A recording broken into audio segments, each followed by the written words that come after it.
I'm Dr. Dave Janda. Welcome back to Operation Freedom Briefings. The goal of these briefings and my weekly radio show, Operation Freedom, is to provide you information the bought-off, lamestream, fake media will not provide.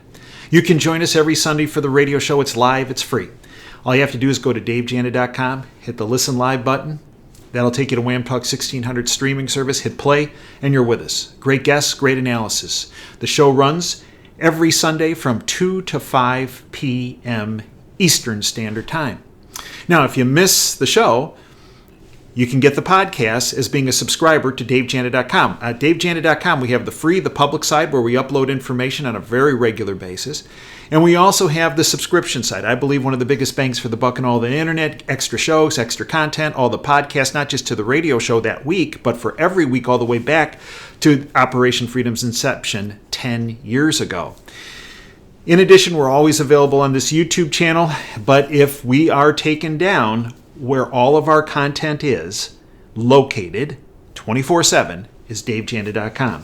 The title of today's presentation is The Sidney Powell Legal MOABS, a MOAB, M-O-A-B, being a mother of all bombs. Sidney Powell's legal MOABS, which evaporates the deep state.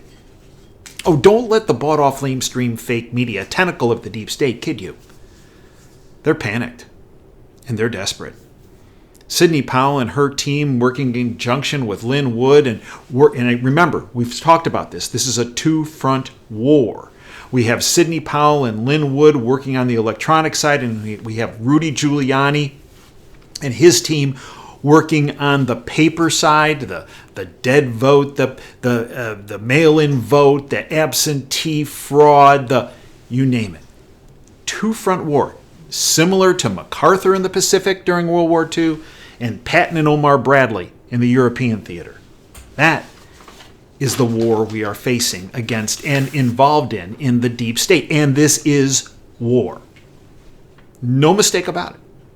This is about the future of our country. This is about totalitarianism and oppression from the deep state and control versus freedom and liberty and free markets and capitalism. It's what Ronald Reagan described, the up-down axis. The right-left axis is theater. Stop. One political party in Washington, if this goat rodeo about the election doesn't prove to you that there's one political party, the Republicans, owned and operated by the deep state. No, this is about the up-down axis. Up being freedom and liberty, and down being oppression and totalitarianism. And nobody can be a spectator in this one. No one. Because if anybody's a spectator, the chances of us losing this war go up exponentially. That's the bad news. Here's the good news. I believe we have tens of millions of patriots that have stepped up. They have taken information from independent media platforms, such as this and others, and networked it to their friends, families, neighbors, co-workers. Said, look, get off the cable thing. And that includes Fox. Forget it. This is where the information's at, the truth, the facts. And it has caused a huge awakening, even in the People's Republic of Ann Arbor, right? You know, Moscow, we call Moscow on the Huron River.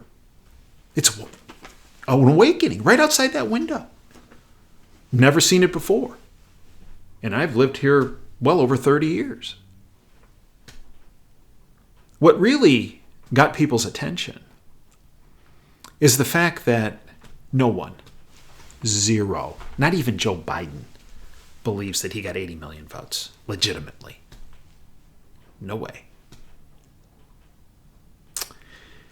And it all goes back to this quote that we've said before from Joseph Stalin, Soviet dictator, quote, "I consider it completely unimportant who in the party will vote or how. But what is extraordinarily important is this: who will count the votes and how?" End quote. Stalin was a totalitarian maniac murderer. But he got it. And the deep state got it. And their puppets got it. And that's what we've been facing. As I've said from the outset, this has been a multi-level, multifaceted, coordinated criminal voting fraud operation. Not a glitch. A term that's you've heard a bit, and you're going to hear a lot more, is the chain of custody of the votes. When someone goes into a voting booth, how is that vote transferred all the way up to the Secretary of State's office for reporting? Because in that chain of custody, it was broken many times on November 3rd for each voter. And that is why we're facing an illegitimate election. The head of the Federal Elections Commission, Traynor, came out and said that this has been an illegitimate election. That is huge.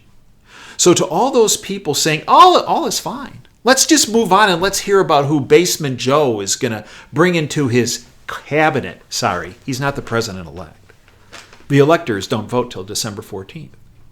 And they might not even vote then, depending on what's happening litigation-wise. And remember, even if they do vote, the Supreme Court can, change the situation, where the actual vote for the president and vice president is brought to the floor of the House of Representatives and the Senate based on the Constitution. It's happened twice before. I think as early as 1804 with Thomas Jefferson. It's happened before. And it could well happen again. And they're going to try to convince you that this has never happened before. President Trump is trying to steal the election. No. This is what they do, right? They project. They accuse us in the freedom movement of everything they're guilty of. The fake Russian hoax. Their line was, Donald Trump and his team, they tried to work with Russia in the 2016 campaign to steal the election. No. The truth of the matter is Hillary Clinton, the DNC, and the Obama administration worked in conjunction with the Russian government that was involved in that fake Steele dossier to overthrow the election. They accused us of something they were exactly guilty of. That's what they do time and time again. It's right out of Alinsky's playbook, because that's their Bible, that little red book.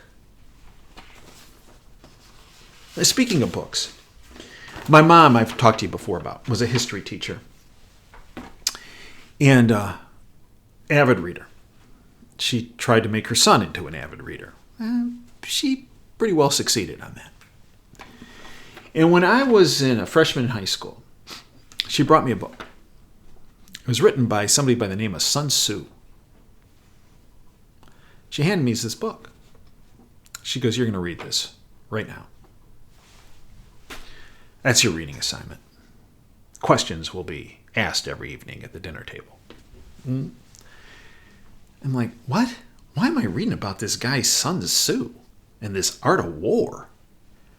She said, because Sun Tzu was, many people believe, the greatest warrior that our world has ever seen. Some would have questions about that with Alexander the Great, but she said, Sun Tzu and his philosophy is something you need to learn about now. I looked at my dad, and he said, "Yeah, you better read it." He goes, "After your mother and I got married, the first book she had me read was The Art of War by Sun Tzu. It's not bad. In fact, you'll learn a lot. Read it." So I did. There is a small passage in the book that's very profound. There's a lot of passages that are profound, but this is the one that I've come away with over the years. Many people believe they buy, and please stop watching the network media and reading the New York Times and the Washington Post and the whatever it is. Stop. You're just harming yourself. And they want you to believe that all is lost, that this is over, that Biden's in, that just sit back and watch it happen. No, you're not going to do that. None of us are going to do that. And they want you to think that the freedom movement is weak and failed. From Sun Tzu: appear weak when you are strong, and strong when you are weak. You see, I believe right now we're very strong. And that brings me to a date that's going to go down in history, in infamy, as the day that the war against the deep state turned. November 25th, 2020. The day before Thanksgiving. Mark that date down. Mark it down on your calendar.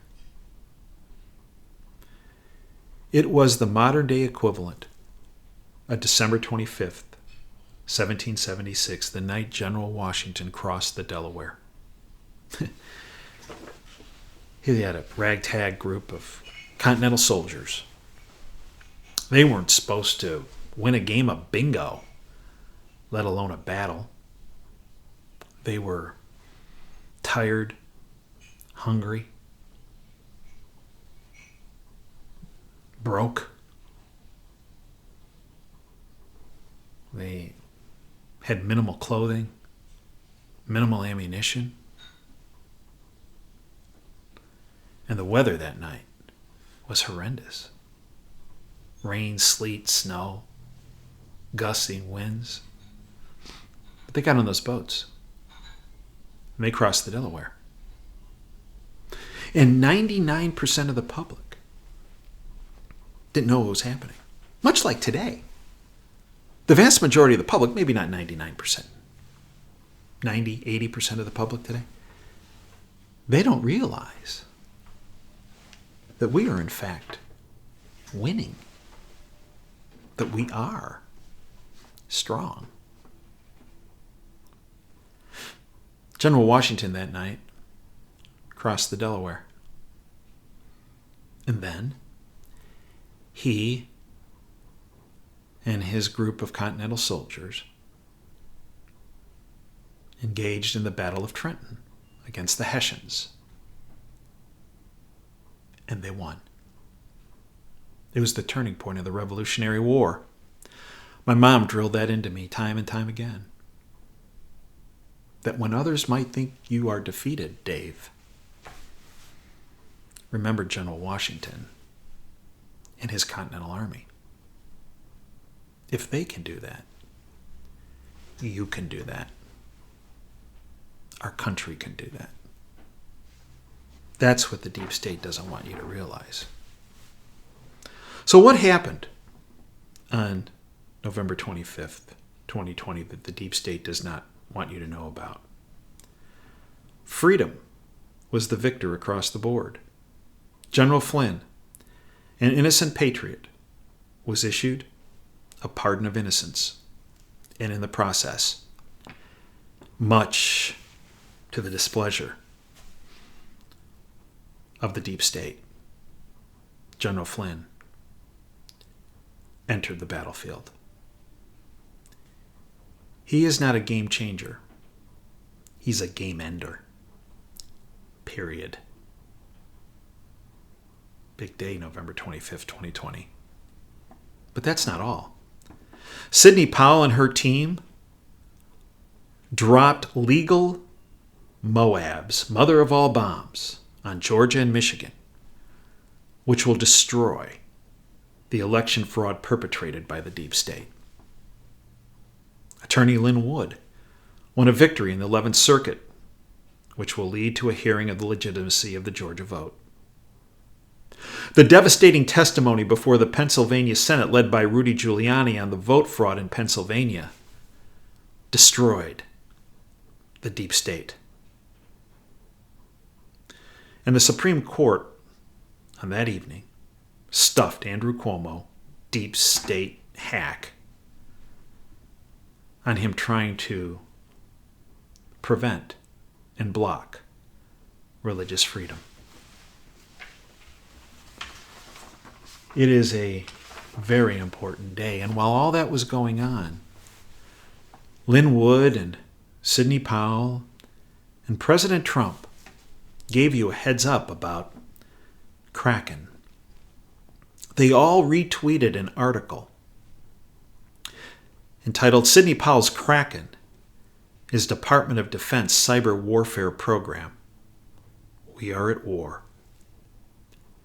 As General McInerney has outlined, the DoD cyber warfare program is overseen by the 305 Military Intelligence Battalion. Here's what the article says. Holy radar, that's the Kraken. Who knew it is a Department of Defense cyber warfare program? It tracks systems and acquires evidence of nefarious activities and crimes committed by the deep state. The Kraken is a Department of Defense-run cyber warfare program that tracks and hacks various other systems and players, and in the process acquires evidence of nefarious actions by the deep state. And that came out on that evening. Interesting, isn't it? That same evening, President Trump retweeted an interview that I had done with Patrick Byrne that you were privy to, that we put initially on our platform and then transferred over immediately to YouTube. Patrick Byrne speaking about how they had assembled a cybersecurity team, a cyber warfare team, to monitor and dissect what the deep state had done to steal the election.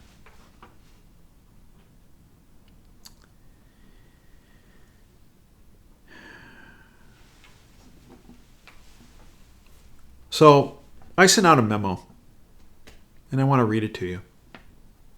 Because in those legal MOABS, those filings that Sidney Powell filed late on Wednesday, November 25th, 2020, going into the early morning hours of Thanksgiving on November 26, 2020, there was a lawsuit filed in Georgia and one in Michigan. And I believe in those documents was an exhibit that I believe is the most important document on election fraud, and the deep state wants it deep sixed. It was a statement made under the penalty of perjury, and we're going to get into it, by an expert by the name of Dr. Naya, N-I-A. Now, on our homepage at davejanet.com, near the top there's a yellow bar, and there's a red bar underneath. And in the red bar, we do the interview that we did with General McInerney on November 1st, 2020, 2 days before the election, speaking about Hammer and Scorecard. He had brought information forward that had been published the day before by Mary Fanning and Alan Jones, investigative journalists, through theamericanreport.org. And he brought that information forward about how the deep state was going to steal the election on November 3rd. That they were not just going to do the usual stuff, the dead vote, the mail-in vote, but the cyber warfare part. And he focused on Hammer and Scorecard. Something you're familiar with by watching this channel or by subscribing to davejanet.com. If you're a subscriber, you've known about this for, 3.5 years. So November 1st and November 3rd did not surprise any of the subscribers to our platform. But this affidavit, sworn under penalty of perjury by Dr. Naya, is critical. Here's what I wrote. On November 25th, 2020, courageous attorney and patriot Sidney Powell filed legal MOABS, mother of all bombs, in the states of Georgia and Michigan, centered on election and voter fraud. I believe in the years and decades to come, Sidney's action will be seen as the turning point in the war against the deep state. In both of Sidney's legal filings, she presented the statement of another courageous patriot, Dr. Naveed Keshavarz Naya. The statement was presented under oath and under the penalty of perjury. The statement centered on the dissection of electronic fraud via cyber warfare. Dr. Naya is one of the leading experts in the world in cybersecurity, security assessment, data analysis, security counterintelligence, and cyber warfare.